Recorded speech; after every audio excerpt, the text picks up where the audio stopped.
Okay friends, welcome to my Introduction to Decision Support Systems presentation. In this presentation I will try to give you some conceptual or theoretical background behind decision support systems. As you know by now, this is largely a hands-on class where we will try to address managerial problems and solve certain decision situations or decision problems using Microsoft Access and Microsoft Excel. Okay? But before we do that, it would be probably useful to look at some of the conceptual background behind decision information systems, to reflect on such questions as, why decision support systems, how organizations and individuals use them, how they supplement human decision making, what are they good at and what are they bad at. So all those things that will help you to answer the question of not only how, that is how you use decision support systems, but also the question of why decision support systems, why they were created, why they are used, why they are out there. Okay, recently I was reading an interesting text on management, and the author of this text, he made this distinction. He basically said that employees, they are the people who know how, they know how to do something within an organization. And then managers or leaders, they are the ones who do not necessarily know how, but who always know why. Why employees need to do one particular thing and not the other thing, right? So managers, leaders, they have this ability to understand things and also to help people who know how, meaning regular employees, to make some kind of sense of reality of their work, what they're doing within an organization and why they're doing that, right? So I think that's why this presentation will be useful, because it will try to answer the question of why decision support systems, what those systems are and how they can be used, and what is the the theory behind those systems, what are those systems are good at, what kind of assumptions are made, and so forth. Okay. But before we do that, it would be probably useful for you to look at some examples, some video examples of decision support systems. For example, there is one decision support system related to personal finance. It's called Mint. It's called Mint.com. Then you should watch a video presentation on a decision support system from Google. It's called Google Analytics. And then there is another cloud-based application called Salesforce that helps salespeople and small business owners to get information about their business, keep track of it, and visualize it, analyze it, and understand it. So there is a saying that one picture is always worth 1,000 words. So I guess if you watch a video, it will be worth maybe at least 5,000 words. So you will get straight into the subject matter. You will understand what decision support systems are all about. So that would be a good starting point. Please watch those videos first before you actually go into this presentation. So maybe you can pause it for now and just look at the examples of decision support systems that I posted here. Okay. Okay, but let's go back to our presentation. Well,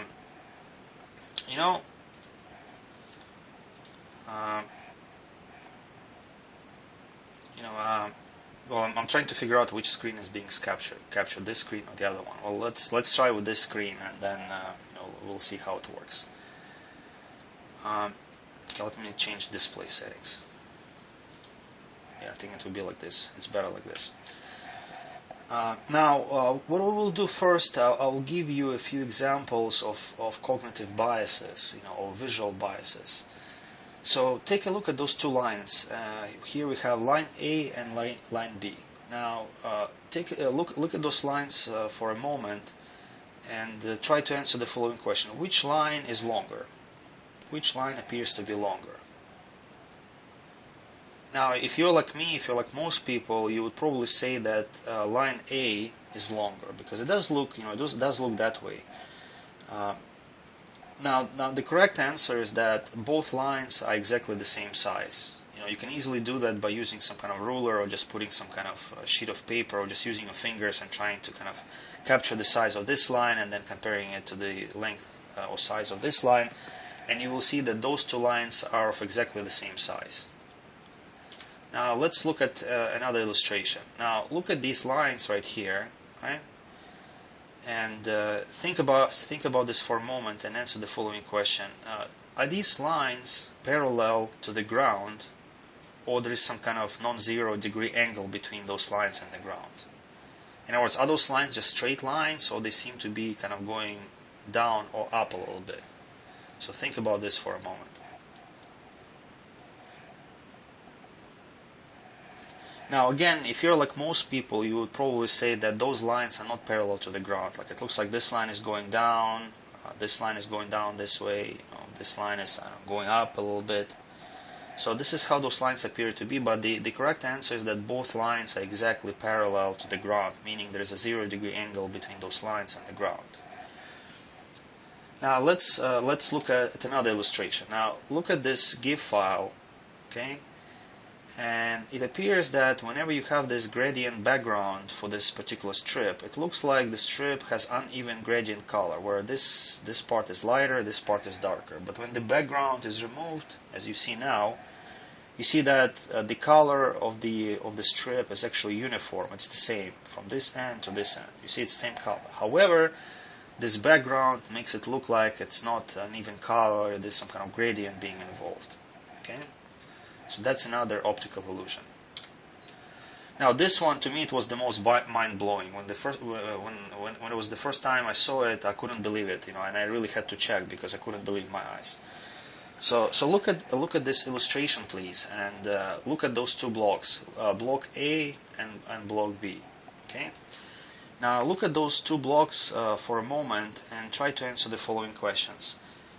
Do these blocks have the same color or a different color? So look at those two blocks and try to see whether the color is the same or different.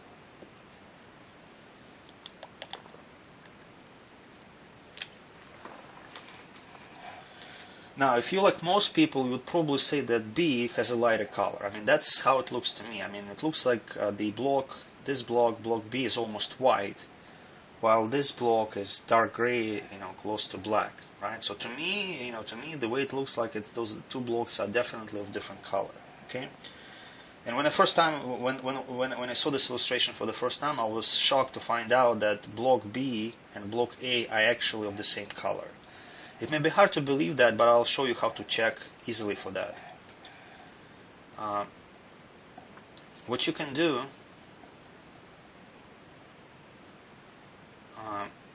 there's a file that I already downloaded. So what I will do, I will open this file and then I will open it with Paint. Okay, and then what you can do in Paint, you can select a piece. Sorry, I need to have this selector tool. So you will select a piece of that block and then you'll just move it to block A, and you clearly see it's the same color. You see? So I'm moving it here, and it's the same color. Okay. Hard to believe, but that's what it is. Those two blocks have exactly the same color.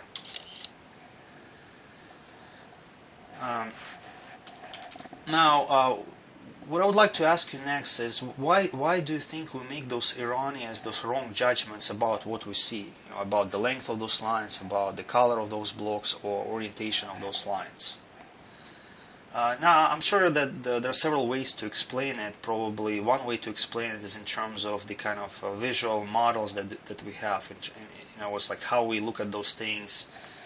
For example, in this particular image, it probably has to do something with line ends, where those kind of line ends, they actually visually extend the size, the length of this line, while those kind of arrowheads, they actually decrease the length of the line. Just like some people believe that, let's say, if you put a mirror in your house, in one of your rooms, then the mirror, by reflecting additional space, will make this room appear bigger than it actually is. So there's some kind of optical illusion here, okay? So one way to explain why we make those wrong choices, wrong decisions, is in terms of particularities of our visual apparatus. But there's a theoretical way to explain that. There's a theoretical way to explain why we make those wrong decisions. And the way I would explain it is that, well, actually I would explain it in two theoretical ways. The reason we make wrong decisions, wrong judgments, is first of all of cognitive biases. Okay?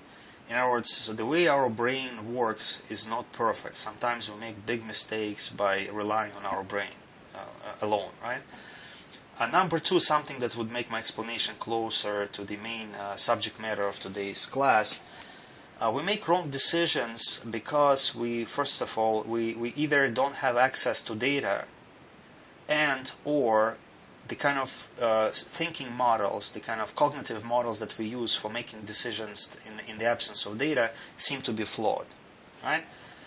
So for example, here, we don't have data about, real data, reliable data about the length of these two lines, right? We don't have reliable data. Now, in the absence of reliable data, we use some kind of mental model, like we look at it, and then we use like our visual appearance to estimate the actual length of this line and this line, right? But it looks like in the absence of data, our model, the kind of visual model, the kind of thinking model that we apply here to decide which line is better is not perfect. It's flawed, and most people end up deciding that this line is longer than this line, although, as I told you before, both lines are of the same size. So basically, we make wrong decisions oftentimes because we don't have reliable data, and in the absence of data, we rely on decision-making models that are simply flawed. They're not perfect.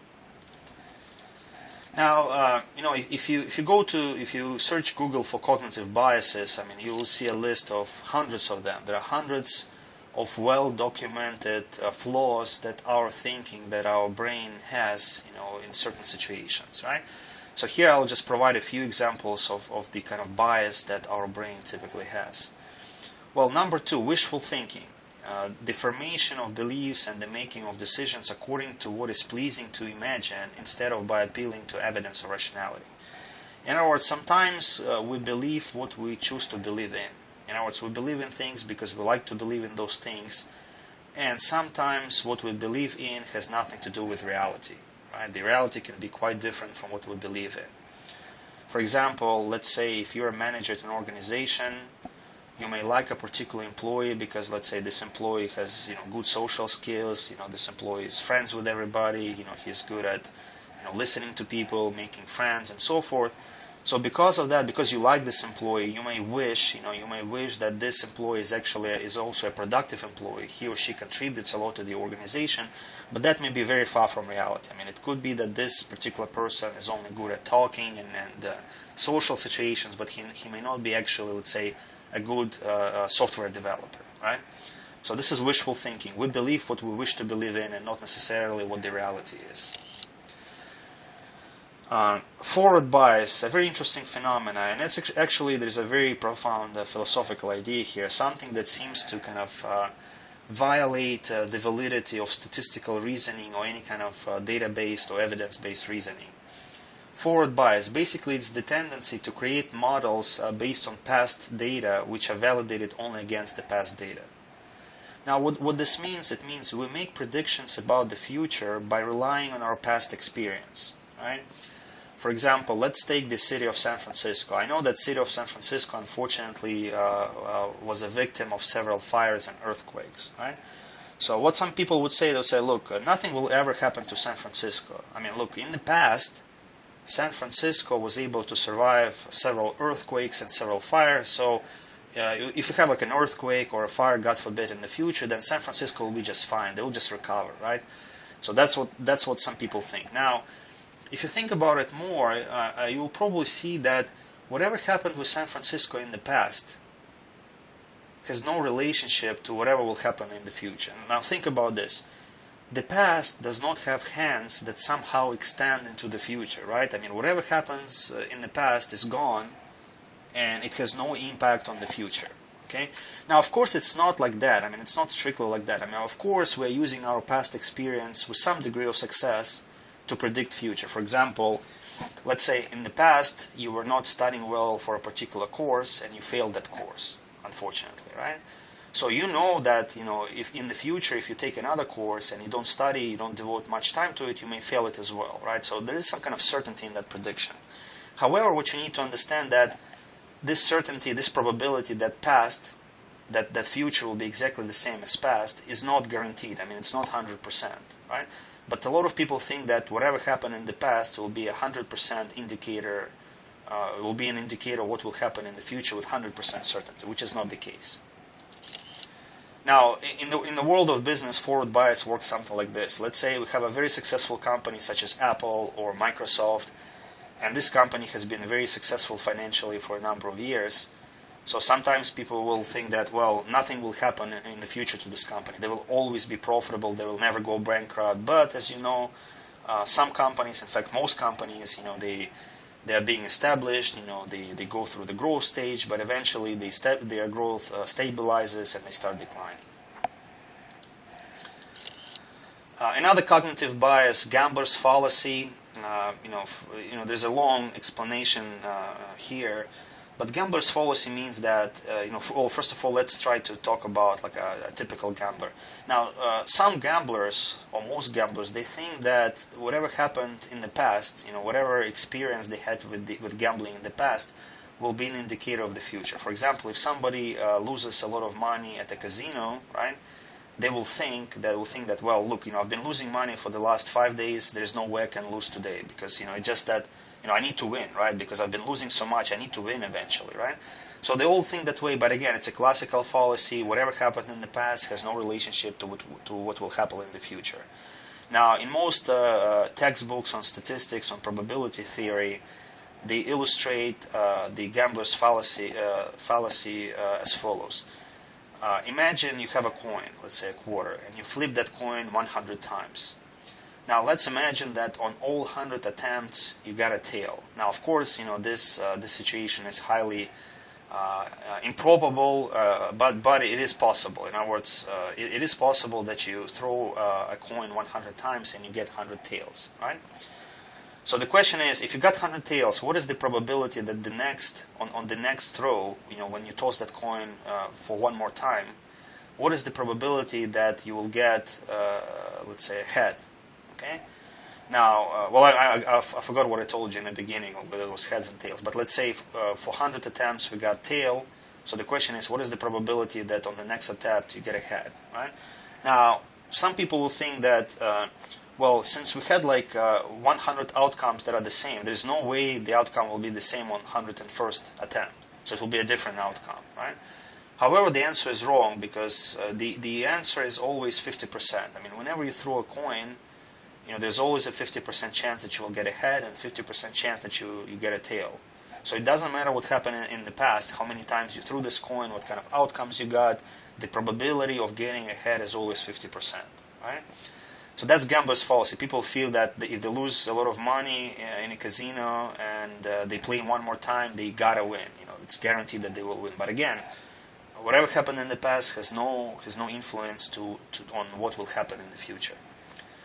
Now, there's a great book on the subject. This book is by somebody named Nassim Taleb. He wrote a great book called "Fooled by Randomness." And in this book, he explains why we humans are so bad at understanding probability, at understanding randomness. And he gives some examples of people who have a PhD in statistics. And if you have a PhD in statistics, you probably understand those simple examples of probability theory that I just gave you about tossing a coin. However, I think in his book he talks about a guy who has a PhD in statistics, but he still plays in casino, right? So in general, even without a PhD in statistics, I think playing in a casino is a silly thing to do because statistically speaking, you will lose money, right? So what's the point of spending your time to lose your money? You just if you want to get rid of your money, just give it to the casino and just leave. Don't waste your time there, right? So even without a PhD in statistics, it seems like a bad thing to do. But for somebody who has a PhD in statistics, that means they should be like a ridiculous activity, right? However, he answers Nassim Taleb answers the question as to why people with PhD in statistics play this game by saying that, well, humans have two sides to their brain. They have that rational side to their brain and also emotional side, right? So maybe the rational side of the brain of this gambler who has a PhD in statistics tells him, look, it's a silly thing to do. Gambling is a silly thing to do. You will lose money, you will lose time. However, that emotional side tells him, let's play a little bit. Gambling makes us feel excited, makes us feel happy, when we win something. So let's do it. Let's play a little bit. So that's why those people gamble, I guess. Now, some other examples of cognitive biases. First of all, disregard of regression towards the mean.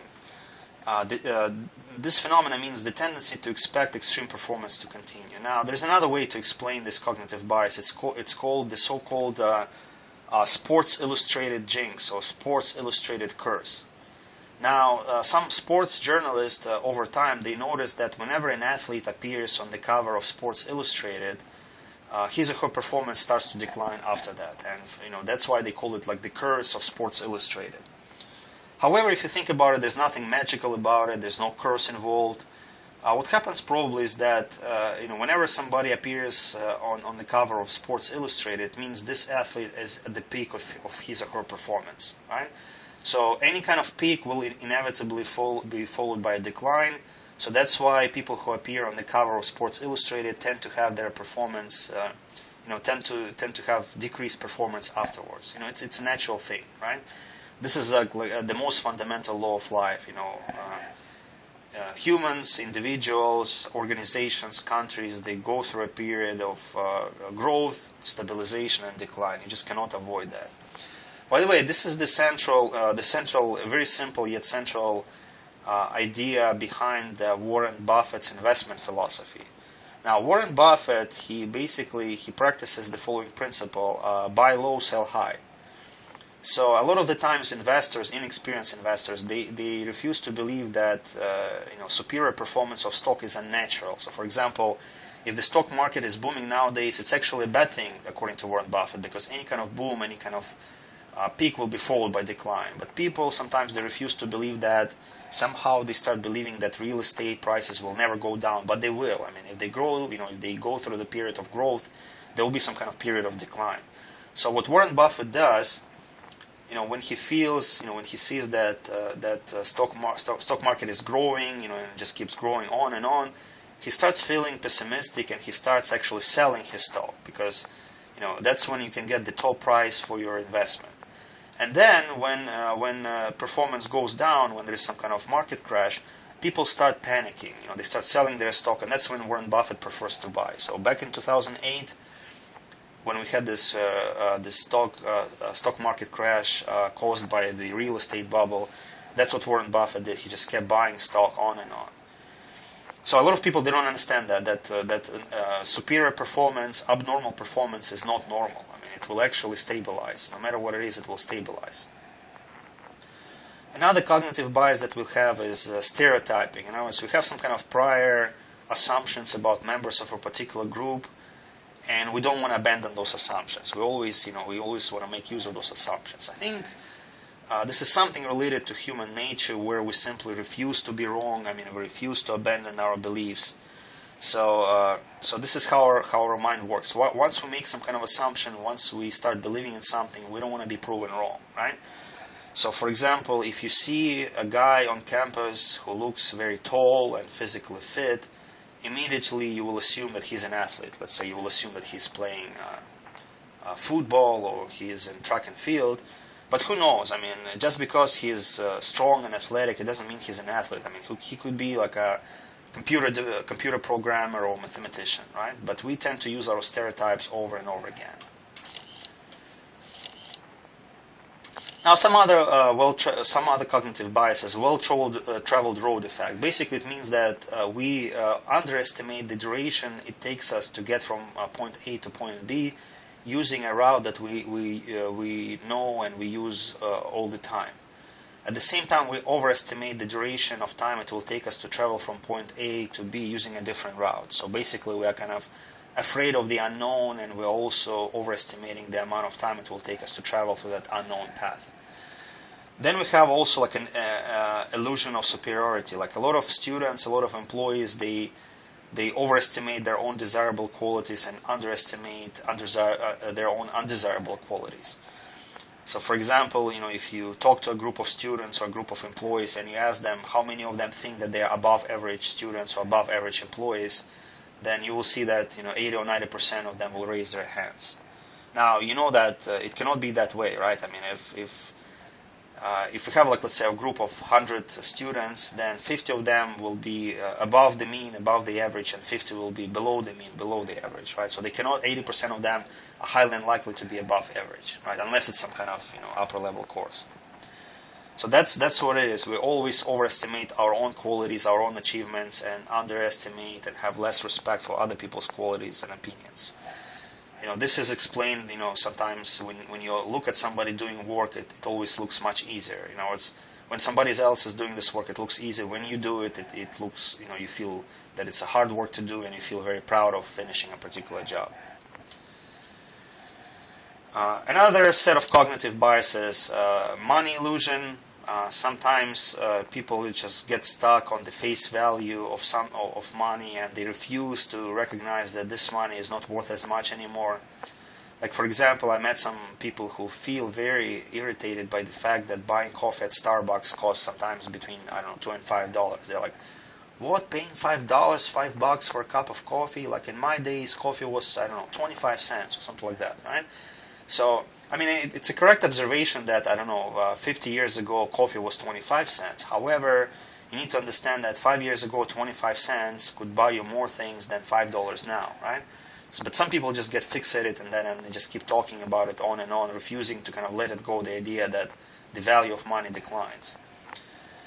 There's also a rosy retrospective cognitive bias, which means that we have a tendency to rate past events more positively than they had actually, than people actually rated those events back in the past. So basically, it means that we try to have an overly rosy, overly positive picture of the things that happened in the past.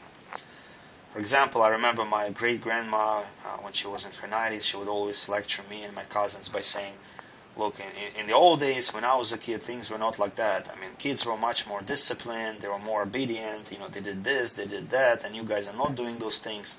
So she always felt that children of the past were much better than children, of the present. So, similar, like for younger people, like when they finish college, they usually have very good rosy memories of their college days. Whatever happened in college, seems to be so fun, so bright, so interesting. But if you apply some kind of objective analysis, maybe like most people have a good life in college, but it doesn't mean it was like perfect time, right? So, in fact, some people live quite stressful lives in college because they have to balance a lot of things. They have exams. They have a lot of uncertainty about their careers, about their future, what they want to do. So it's not necessarily like a fun life, but a lot of people have very positive, rosy view of their past college life. Then there's also planning fallacy, the tendency to underestimate task completion times. So, what I've noticed about myself, whenever I have any kind of plan for the summer, let's say I want to do A, B, and C, I want to read a book, I want to write an article, I want to travel to a particular place, I discovered that I always need to kind of divide my plans by 3. So whatever plans I have for the summer, I'm lucky if I do 1/3 of those plans, if I accomplish one-third of those tasks, right? So I think we all have that. We underestimate the amount of time it will take us to complete a task, especially if this task is not physical, if it's something related to knowledge. Let's say writing a song or writing a term paper or doing homework. We tend to underestimate those things severely. Sometimes I think, it will take me, 15 minutes to edit this particular paper, and then I realize, I don't have the right software installed, and then I realize I need to spend half a day editing this paper. So those are some of the cognitive biases. Now I will stop right here because now we're getting into the subject matter of decision making within organizations. I'll stop right here, and then I'll try to record the second part of this presentation in another video.